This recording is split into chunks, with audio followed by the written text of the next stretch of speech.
Assalamualaikum warahmatullahi wabarakatuh. Salam jumpa ya buat teman-teman semuanya. Tentunya kali ini bersama saya Arif Nugroho Rahman di kelas Praktikum Cost Based Pricing Strategy. Oke, pada pertemuan kita kali ini kita melanjutkan dari pertemuan kemarin ya terkait dengan latihan melakukan identifikasi biaya. Nah, sekarang untuk praktikum yang pertemuan ini kita masuk lanjutannya ya terkait dengan setelah melakukan identifikasi kita melakukan sedikit analisa ya, melakukan pengamatan dan analisa. Nah, analisa itu memilah apakah biaya itu dapat dikurangkan atau tidak dapat dikurangkan.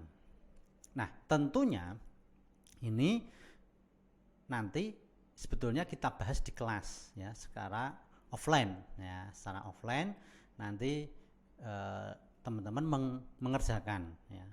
Cukup mudah. Soalnya itu tinggal melakukan checklist saja terkait dengan biaya-biaya ya, di mana biaya itu dapat dikelompokkan menjadi dua jenis. Yang pertama dapat dikurangkan, yang kedua tidak dapat dikurangkan. Tinggal dipilih salah satu. Nah, itu ya.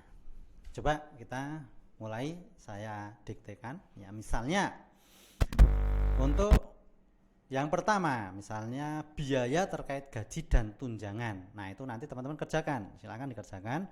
Itu kategori dikelompokkan dapat dikurangkan atau tidak dapat dikurangkan ya. Tentunya ini berdasarkan analisa ya. Ada dasarnya ya, tidak asal ya, seperti itu. Itu misalnya yang pertama gaji dan tunjangan. Nah, oke. Kalau kita lihat secara sekilas, gaji dan tunjangan itu konteksnya adalah biaya yang tidak dapat dikurangkan ya.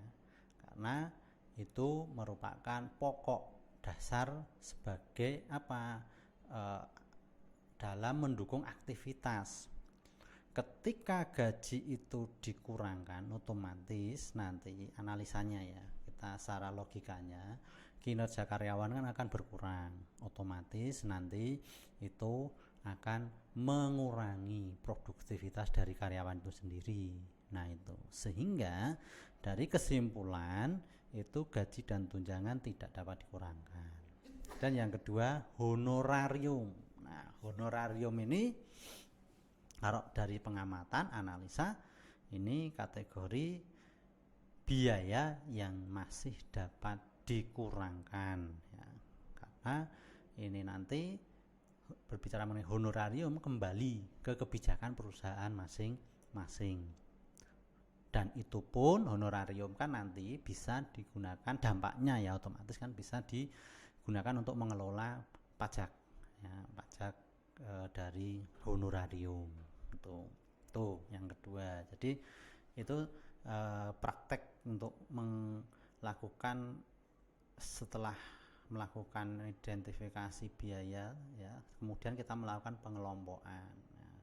Kemudian yang ketiga beras, misalnya beras untuk pegawai ya, di sini konteksnya untuk pegawai. Nah, ini salah satu contoh sebetulnya biaya itu dapat dikurangkan. Nah, nanti teman-teman mengerjakannya tinggal di checklist saja di kolom di bawah keterangannya itu kan ada dapat dikurangkan atau tidak dapat dikurangkan. Misalnya beras itu menurut pengamatan analisa secara logika ini dapat dikurangkan ya, karena memang itu semua harus tergantung dari kemampuan perusahaan. Yang ketiga perjalanan dinas ya, perjalanan dinas itu salah satu contoh biaya yang kalau dikelompokkan itu dapat dikurangkan ya, karena memang untuk efisiensi kadang biasanya ada perjalanan dinas yang memang harus di skala prioritaskan. Tidak semua perjalanan dinas harus intinya harus dijalankan kan ya, seperti itu konteksnya. Apalagi terlebih kita adalah perusahaan swasta ya, pemerintah aja sudah mulai melakukan efisiensi untuk perjalanan dinas. Sekiranya itu tidak begitu penting ya, itu bisa minimalisir lah, itu bisa dihilangkan atau di substitusi atau mungkin malah dieliminasi, dihilangkan. Nah, itu secara logika itu dapat dikurangkan. Dan yang kelima misalnya contohnya adalah biaya pengangkutan. Nah, biaya pengangkutan ini masuk kategori biaya yang tidak dapat dikurangkan ya, karena memang namanya pengangkutan itu kita sangat membutuhkan, terlebih itu pengangkutan bahan baku. Kalau kita sampai mengurangi biaya pengangkutan dan itu sangat kita butuhkan, ya nanti otomatis tetap akan terganggu tuh proses produksi. Ini dampaknya itu jangka panjangnya ke proses operasional ya, biaya pengangkutan sama gaji dan tunjangan tadi. Nah itu. Dan yang keenam, biaya pemasaran. Kalau pemasaran ini saya kira masih dapat dikurangkan ya, karena ini salah satu biaya yang itu tidak begitu pokok ya, tapi itu sebagai biaya sekunder ya. Jadi itu dikeluarkan ketika perusahaan pengen mendapatkan pendapatan yang lebih, tapi sekiranya pendapatan sudah menutup itu tidak perlu dikeluarkan juga tidak apa-apa, atau mungkin malah perusahaan yang sudah eksis dan itu sudah brandingnya sudah istilahnya sudah dikenal ya, dia tidak begitu banyak membutuhkan biaya pemasaran ya, karena dia brandingnya sudah terkenal tuh. Dan yang ketujuh, biaya training karyawan. Nah, training karyawan ini juga salah satu contoh kalau dikelompokkan dalam analisa itu dapat dikurangkan juga ya, karena ini kembali ke kemampuan perusahaan juga ya. Training itu ya yang dibutuhkan saja, tidak semua training harus diikuti atau mungkin itu harus dibiayai, intinya seperti itu. Ketika training itu penting dan itu memang perusahaan sangat membutuhkan, itu bisa dikeluarkan atau dialokasikan biaya tersebut ya, tapi tidak harus langsung, intinya bahasa Jawanya itu jor-joran ya. Jadi itu training karyawan itu sesuai dengan kebutuhan, itu otomatis bisa dikurangkan ya. Nanti kalau misalnya mau nyewa sunarsum atau in-house training kan bisa untuk negosiasi misalnya, itu kan bisa dikurangkan juga. Atau mungkin memang perusahaan banyak tawaran dan itu tidak harus dikeluarkan semua, kan harus dijalankan semua sesuai dengan kemampuan. Nah, itu. Dan yang kedelapan, sewa gedung dan kantor ya, ini memang perlu juga ya. Sewa gedung dan kantor ini otomatis tidak bisa dikurangkan, namanya kita membutuhkan space, tempat untuk mengelola persediaan, otomatis butuh gedung ya. Kalau kita tidak punya gedung sendiri ya, kita bisa melakukan menyewa ke perusahaan atau perorangan yang memiliki lahan.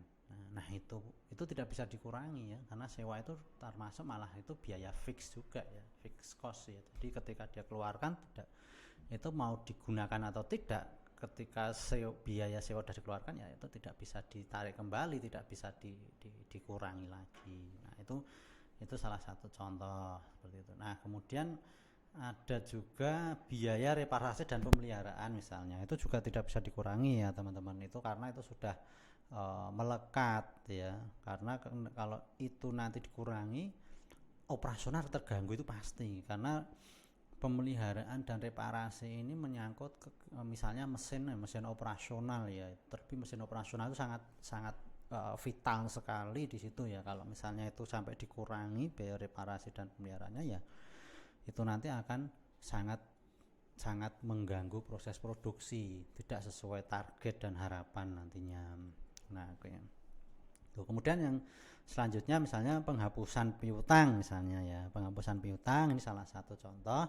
Kalau dikelompokkan ya itu bisa kategori biaya yang dapat dikurangi ya, karena piutang itu, penghapusan piutang itu belum tentu hapus tagih loh ya, jadi tetap itu ditagih, tapi secara administrasi piutangnya itu sudah tidak dimunculkan dalam catatan, tapi itu untuk penagihan tetap jalan seperti itu, karena suatu saat siapa tahu perusahaan yang punya yang di piutang yang sudah dihapus itu ternyata perusahaannya istilahnya menghubungi kita kembali atau muncul lagi atau datang lagi dan dia melakukan kewajibannya untuk melunasi piutang-piutangnya atau utang-utangnya, itu kan juga bisa ya. Makanya penghapusan piutang itu bisa dikurangi karena itu sesuai dengan kebijakan perusahaan masing-masing, mau dialokasikan berapa ya, tidak jadi model istilahnya penyusutan lamsam itu juga bisa ya, semakin menyusut semakin banyak, jadi alokasinya itu sedikit semakin banyak atau kebalikan ya, efektif ya, dari banyak sedikit seperti itu. Nah contoh dalam latihan melakukan pengelompokan terkait biaya yang dapat dikurangi ataupun tidak dapat dikurangi. Nah ini kita bahas di kelas offline ya. Di sini di simulasi latihan ini ada sampai sekitar 35